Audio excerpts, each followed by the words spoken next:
ছেলেটাকে মনে ধরেছে মনে হয়। সে কোথায়, কিসের সে পিতা আসতে পারছে না, কোথায় লুকিয়ে আছে? লড়াই করুক চোখে চোখ রেখে, এনআইএস এনআইএর সামনে মুখোমুখি হোক। আমাকে তো এই সরকার সাহেব তার দিদির সিআইডিকে দিয়ে পুলিশকে দিয়ে কতবার ডেকেছে থানাতে, গিয়েছি কম্বল নিয়ে হাজির হয়ে গেছিলাম। ধরলে থানাতে ঠান্ডার সময় থানাতেই ঘুমাবো। 42 দিন জেল কাটিয়েছে, একদিন ওয়াকফ নিয়ে আন্দোলন করতে গেছি, জেল কাটিয়েছে। তো কি হয়েছে, আমার ভয় পেয়ে গেছি নাকি?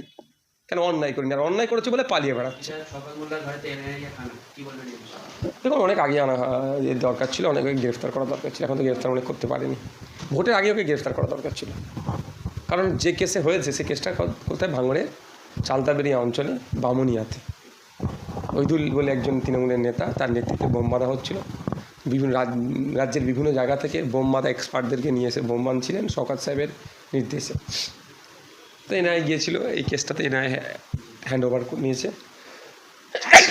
অনেক আগেই যাওয়া দরকার ছিল, গ্রেফতার করা দরকার ছিল, কিন্তু তিনি ভয় পালিয়েছেন শুনছি। আমি জিতলে হসপিটাল করে দেখাবো, ওনাকে তো এখন সোশ্যাল মিডিয়া দেখতে পাওয়া যাচ্ছে না, হসপিটালে কোথায় গেল, অথচ উনি জিতে বেরিয়ে এসেছে। আমি কাসেম সিদ্দিকী প্রশ্নগুলো করবেন তো আপনারা, যে আপনি এগুলো প্রতিশ্রুতি দিয়েছিলেন, কবে হবে? উনি উত্তর দেবেন। আর খোঁজ নিয়ে দেখুন, যাদের আজকে রাস্তায় বসে তার 90% বিজেপিকে ভোট দিয়ে নিয়ে এসছে। কর্পোরেটদের জন্য এগুলো করছে, ওগুলো ভেঙে উড়িয়ে দিচ্ছে, বড় বড় কোম্পানিকে দেবে, তারা স্টল বানাবে। স্টেশনে গেলে আপনি আমি চা খাবো। দেখুন, একটা কথা বলি, খুশি বা দুঃখর থেকে বড় কথা হচ্ছে এটা দেখে সাধারণ মানুষের শিক্ষা নেওয়া দরকার, একটা রাজনীতির নেতাদেরও শিক্ষা নেওয়া দরকার। এই দল ভাঙাভাঙি খেলাটা কতটা অন্যায়। যে কাজ করেছিল এতদিন ধরে, সেই কাজই তার দল আছে ধ্বংসের মুখে হয়েছে। আমি একটা কথা বারবার বলে এসেছি, আজকেও বলবো, গণতন্ত্রে বিরোধীদের শক্তিশালী থাকা দরকার, তাহলে গণতন্ত্রটা স্বাস্থ্যকর হবে। বিরোধীদের দুর্বল করে দেওয়া মানেই গণতন্ত্রটা দুর্বল হয়ে যাচ্ছে।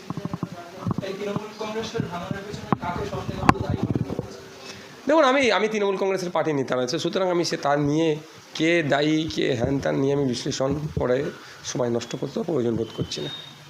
আইএসএফ শাসিত বিজেপি বি টিম বলছে, বিষয় কি? হ্যাঁ, আইএসএফ শাসিত বিজেপি বি টিম বলছে। কে বলছে? যে সাধারণ মানুষ অনেকে বলছে, মানে আইএসএফকে বিজেপির বি টিম বলছে। এটা তো নতুন কথা নয়, অনেক দিন ধরে হচ্ছে। ভোটের আগে আমি তৃণমূলের সুপ্রিমোকে ওপেন চ্যালেঞ্জ করেছিলাম, একটা এগ্রিমেন্টে আসুক, যেখানে আইএসএফ প্রার্থী দিচ্ছে, যদি বিজেপি আসে তৃণমূল যা শাস্তি নেবে আইএসএফ মেনে নেবে। আর যেখানে আইএসএফ প্রার্থী দিচ্ছে, বিজেপি আসলে তৃণমূল যা শাস্তি দেবে মেনে নেব।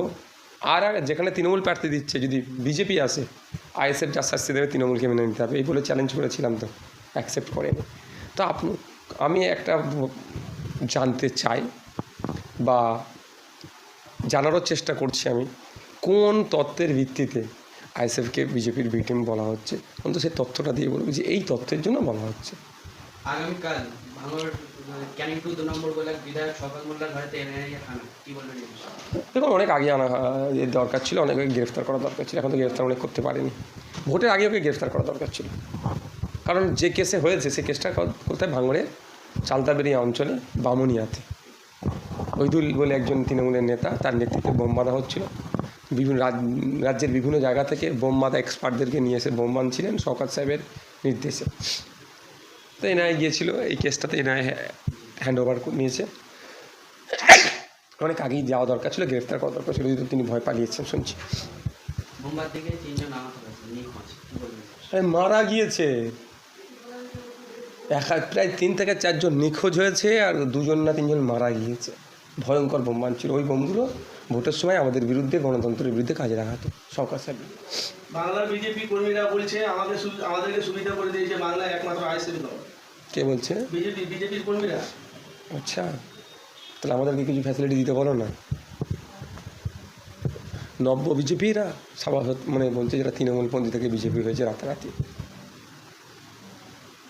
শওকত মোল্লা বাংলাদেশ পালিয়ে যাচ্ছে লাল জামা পরে, এ বিষয়ে কি বলবেন? অনেক গল্প দিয়েছিলেন, অনেক ডায়লগ দিয়েছিলেন, এইখানে হ্যান কারেঙ্গে তানকে। বলেছিলাম না আমি, বিরোধী দলে রাজনীতি করার ক্ষমতা ওদের নাই। 11 সালে সরকার পরিবর্তন হয়েছে, তখন শওকত সাহেব সিপিএম ছিল, তৃণমূলে লাফ মেরেছে। যেই সরকার পরিবর্তন হয়েছে পালিয়ে বেড়াচ্ছে, বুক চিতিয়ে আমাদের মতো লড়াই করার ওদের সাহস নেই। দুর্নীতি করেছে, অন্যায় করেছে, ভয় পালাচ্ছে, ওই জন্য বোম বাঁধ দিয়ে মানুষকে খুন করার চেষ্টা করবে। তো কোথায় থাকবো? জেলে থাকবে, পালিয়ে পার পাবে না। আগামী দিন আমরা দেখলাম যে সোনারপুরে যে অভিষেক ব্যানার্জিকে ডিম এবং পাথর বৃষ্টির মতো ধরে মারধর করেছে, এটাকে আপনি কি- আমি কোনোভাবে এটাকে প্রশ্রয় দিই না। গণতন্ত্রের বিরোধীদের উপরে আক্রমণ এভাবে কোনোভাবে মানি না। আমি বলেছি, প্রতিবাদ করছি, ধিক্কার জানিয়েছি, এটা ন্যাক্কারজনক ঘটনা, এটা এটা এটা না। তবে প্রশ্ন থাকছে কেন মানুষের এরকম হচ্ছে। যারা নাকি শুনছি গ্রেফতার হচ্ছে তারাও নাকি আবার তৃণমূলের লোকজন ছিল, তারপরে ওগুলো এই জন্য হচ্ছে কেন? দুটো তিনটে কারণ আছে। একটা হচ্ছে ক্ষমতার অপব্যবহার থাকতে পারে, দ্বিতীয় হচ্ছে শাসকের ইন্ধন থাকতে পারে, তৃতীয় হচ্ছে গোষ্ঠীদ্বন্দ্ব হতে পারে। যাই হোক না কেন, এই ধরনের মারামারি রাজনীতিকে আমি পছন্দ করি না, প্রশ্রয় দিই না। এয়ারপোর্টে মসজিদ নিয়ে কি বলবেন? ভেঙে দেবো বলছি। আপনি কি বলবেন? আমরা চাই না তো ভাঙতে। না, আপনার মতামতটা দেন না, সবটা আমাকে বলতে হবে কেন? আমাকে সব বলতে হবে? এত নেতা আছে, তারা কী করছে? ঘুমাচ্ছে? তথ্য দিয়ে কথা বলি তো, 1890 তৈরি হয়েছে এয়ারপোর্টের মসজিদ, আর এয়ারপোর্ট 1924 হয়েছে। আবার বলার কি আছে? কিছু মুসলমানের নেতারা তো মুখ খুলছে না তো, যারা সেটা আপনি তার সামনে গিয়ে বুম ধরুন, তাকে বলুন যে আপনার অবস্থান আপনি ক্লিয়ার করুন। দই মাছ নাচুই করছেন কেন? কমে রাহনুমা হয়ে অনেক কথা বলতে আছে, কথা বলছেন না কেন? ঘরে ঢুকে গেলে হবে? বিজেপির ভয় পেয়ে গেছে নাকি? ওটাই তো বলছি যে এখন হ্যাঁ? অসুবিধা আছে আমাদের media কেন তে। না আসতে হবে? তাকে এক্সপোজ করে তার নাম ধরে বলতে হবে আপনাদেরকে। তার নাম ধরে বলুন, অমুক নেতার সামনে গিয়ে বুম ধরেছিলাম, নেতা ভয়ে মুখ খোলেনি, এটা বলতে হবে। পারবেন বলতে? মাদ্রাসায় সমস্ত রকম প্রকল্প বন্ধ করে দিল রাজ্য সরকার। আমার জানা নেই, যদি এই ধরনের জানা থাকে আপনি আমাকে নোটিফিকেশনটা দিন তো, গল্প কারো আমি শুনবার প্রয়োজন নেই। সুমিত্রা পাল বলছে, দেখুন এই ধরনের কোনো নোটিফিকেশান আছে থাকলে, গভর্নমেন্ট অর্ডার থাকলে আমাকে দিন, সেটাকে নিয়ে চ্যালেঞ্জ করবো, সেটাকে নিয়ে প্রতিবাদ করবো, সেটাকে রিওপেন করার জন্য আইনি লড়াই করবো, মাঠে ময়দানে লড়াই করবো। সেই দিলীপ ঘোষ বলেছে গরুর পিঠে হাত বুলালে শ্বাসকষ্ট নাকি ভালো হয়ে যাবে। ওটা হয়? গরুর দুধের শোনা আছে, বলে দিলে বলে শোনা পাবেন নাকি? বলে দিলে বলে হয়ে গেল নাকি? রাস্তাঘাটে কথাবার্তা দেখা যাচ্ছে এখন বাকি হাতে বসেছে। খুবই দুর্ভাগ্যজনক, খুবই বেদনাদায়ক আমরা ছবির সম্মুখীন হতে হচ্ছে। আর খোঁজ নিয়ে দেখুন, যাদের আজকে রাস্তায় বসে তার 90% বিজেপিকে ভোট দিয়ে নিয়ে এসছে। কর্পোরেটদের জন্য এগুলো করছে, ওগুলো ভেঙে উড়িয়ে দিচ্ছে, বড় বড় কোম্পানিকে দেবে, তারা স্টল বানাবে। স্টেশনে গেলে আমি চা খাবো, কিন্তু বড় বড় কোম্পানি যে যাটা 10 টাকায় খেতাম, একটা সিঙ্গাড়া 10 টাকায় খেতাম, সেটাকেই আমরা 50 টাকায় কিনে খেতে হবে, 100 টাকায় কিনে খেতে হবে। আর দেখুন আগামী দিন হয়তো আনতে পারে, যেমন আমরা এয়ারপোর্টে বোর্ডিং ক্লোজ বলে দেয়, গেট বন্ধ বলে দেয়, আগে যেতে হয় না, গিয়ে বসে থাকি। স্টেশনও দেখবেন বড় বড় স্টেশনগুলোতে হয়তো আগামী দিনে করতে পারে, 1 ঘন্টা আগে আসতে হবে। বসে চা পানি খাওয়ার ইচ্ছা খেলে আর 10 টাকার চায় আপনি পাবেন না, ওদের বিক্রি করার জন্য প্ল্যান আনবে। এই যে মানুষ বিজেপিকে ক্ষমতায় নিয়ে আসছে, সেই মানুষই বিজেপিকে ক্ষমতায় থেকে টেনে না পাবে। আর আমাদের স্পষ্ট অবস্থান হচ্ছে, পুনর্বাসন ছাড়া একটা উচ্ছেদ করা যাবে না। এরা চুরি করে খায়নি, 15 লক্ষ কোটি টাকা চুরি করে নিল, তাদের বিরুদ্ধে বুলডোজার চলবে কি? তার পরিবর্তে মেহনত করে খাচ্ছিল একজন, তাদের দোকানের উপরে বুলডোজার চালাচ্ছে। এই সরকারকে ধিক্কার নিন্দা জানাচ্ছি। এই শুভেন্দু বাবুকে জবাব দিতে হবে আগামী দিনে। যোগী সরকার বলছেন যে গরু আমাদের মা, জাতীয় পশু হতে পারে না। এই বিষয়টা কিভাবে দেখছেন? দেখো, ব্যাপারটা হচ্ছে সবটাই অল অ্যাবাউট বিজনেস। এখানে তো গরু হচ্ছে all about business, not politics, business. Beef export দেখুন, এই যে ভারতবর্ষের র্যাঙ্ক দেখুন। শুধু তাই নয়, আপনি মিডিল ইস্টের বিশেষ করে সৌদি আরবে দেখুন, গেলে জানতে পারবেন কচি গরুর গোশত ওখানে বিক্রি হয় বেশি দামে। এগুলো কেন হচ্ছে, আটকানো হচ্ছে? এগুলো জবা বন্ধ হবে, খাওয়া বন্ধ হবে। এই গোশগুলো 750, 800, 1200 টাকা কিলো সৌদিতে বিক্রি করবে, ইনকাম করবে। আর এক্সপোর্টারগুলো বড় বড় ইলেকট্রাল বন্ডের মাধ্যমে বিজেপি পার্টির মতো দলকে ফান্ড দেবে। আর আমরা তো বলছি হিন্দুস্তান, ভারতবর্ষ, ইন্ডিয়াতে গরু খাওয়া ব্যান হোক পুরোপুরি, 14 বছর আগে পরে কিছু নেই, টোটাল হোক, গরু জবাই করা ব্যান হোক, এক্সপোর্টও ব্যান হোক। দেখি পারবে সাহস আছে বিজেপি নেতাদের কথা বলার?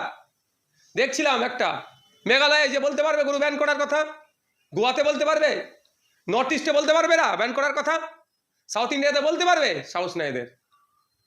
বিজেপি দলটা ওখানে মুছে যাবে, যেখানে নরম সেখানে টিপার চেষ্টা করছে না, নরম মাটি এখানে, ওই জন্য পাওয়া উচিত। তা আমরা দাবি তুলছি যে গরুর মাংস খাওয়া ব্যান, 14 বছরের ওপর নিচে না, টোটাল ব্যান, এবং এক্সপোর্ট করাও ব্যান, এটা আমরা আওয়াজ তুলছি। আজকে দেখলাম আব্দুল মাতুনকে হাওড়া জেলাতে চোর বলে ওনাকে তাড়া করলো। আজকের ঘটনা আমি এখনো দেখিনি। আজকের ঘটনা পুরো বেরিয়ে এসেছে। কেন জেনে অবশ্যই প্রতিক্রিয়া দেবো। সৌগত মোল্লাকে তিনি কিছু চুরি করতে গিয়েছিলেন না জনরসের শিকার হচ্ছে, এগুলোকে জানবো, জানার পরে বলবো। সৌগত মোল্লাকে নিয়ে একটা প্রশ্ন করবো। সৌগত মোল্লা বলেছিল আমরা দিদির সৈনিক, ইডি সিবিআই ডাকলে বুক ফুলকে যাবো, বুক ফুলকে বাইরে আসবো। এখন দেখছি নিজে উদাও তাকে নায়ক খুঁজে বেড়াচ্ছে। শোনেন, ওরে ভোট চাওয়ার জন্য অনেক গল্প দিতে হয়, দুর্নীতি করে এত অবধি পৌঁছে গিয়েছে। আর দিদির সৈনিক, দিদি এখন পালাবার পথ পাচ্ছে না। আর দিদির সৈনিক মার্কেটে খুঁজে পাওয়া যাচ্ছে নাকি? এদেরকে দুর্নীতি করেছে, আর আমরা বুক ফুলিয়ে চলবো। অন্যায় করলে বিরোধিতা করব, ভালো কাজকে রেকগনাইজ করবো।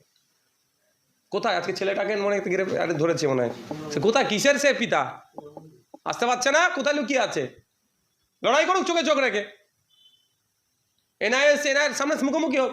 আমাকে তো এই সরকার সাহেব তার দিদির সিআইডিকে দিয়ে, পুলিশকে দিয়ে কতবার ডেকেছে থানাতে, গিয়েছি কম্বল নিয়ে হাজির হয়ে গেছিলাম। ধরলে থানাতে, ঠান্ডার সময় থানাতেই ঘুমাবো।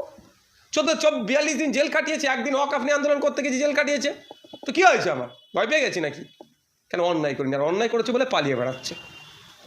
বিজেপি ক্ষমতায় আসার পরে রাতারাতি সৌগত মোল্লার ঘর গেরুয়া রঙে পরিবর্তন হলো। ধন্দা বাস্তব। তৃণমূল আসার আগে লাল কালার ছিল, তৃণমূল আসলো কালার চেঞ্জ হলো, বিজেপি এসছে আবার কালার চেঞ্জ হয়ে গেছে। কালকে অন্য সরকার এলে আবার তার কালার করবে। ধান্দা বাস্তব। এরা বিরোধী রাজনীতি করার সাহস আছে এদের? এই যে মুসলিম এবং গরিব মানুষদের উপরে অত্যাচার করার চেষ্টা করছে বিজেপি সরকার, বড় লোকেদের সেরকম কিছু ক্ষতির সম্মুখীন হতে হচ্ছে না, এটা কিভাবে? এটা তো পুঁজিপতিদের সরকার চলছে, তো শিল্পপতিদের সরকার চলছে, গরিব মানুষের সরকার চলছে না।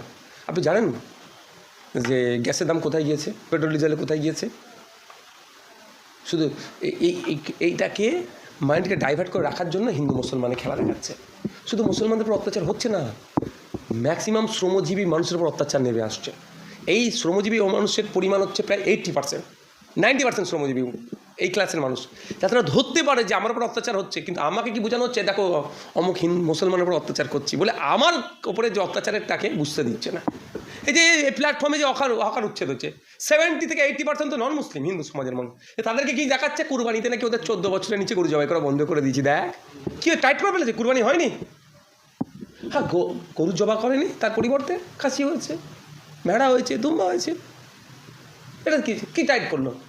উল্টে গরু ব্যবসায়ী যারা নন মুসলিম, যারা পালন করতো, গোপালন করে বড়ো করতো, গরু বিক্রি করে তার কারো মেয়ের বিয়ের জন্য টাকা সঞ্চয় করতো, বাড়ি করতো, একটা 2 লাখ 2.5 লাখ টাকায় দুটো জোড়া গরু বিক্রি করতো, একটা বছর 2 বছর পর একটা ভালো ইনকাম হতো, সেটাকে ধ্বংস করলো কে? বিজেপি। পুঁজিপতিদের সরকার চলছে। ওই জন্য শ্রম কোডের বিরুদ্ধে আমরা লড়াই করছি না। আমরা কৃষক ফার্মার্স যে বিল প্রত্যাহারের জন্য লড়াই করেছিলাম না, কেন নিয়ে এসেছিলো ফার্মার্স বিলটা? শ্রম কোড সব কর্পোরেটদের জন্য, শিল্পপতিদের জন্য নিয়ে এসছে। এই যে বিজেপি সরকার গরিবদের সরকার নয়। বিজেপি সরকার মুসলমানদের অত্যাচার করছে মাইন্ডকে ডাইভার্ট করে রাখার জন্য, কিন্তু অ্যাকচুয়ালি সরকার বড় লোকদেরকে জন্য সরকার, পুঁজিপতিদের জন্য সরকার। আপনি একটা লোন নেন না ব্যাংক থেকে, আপনার বাড়িতে চলে আসবে।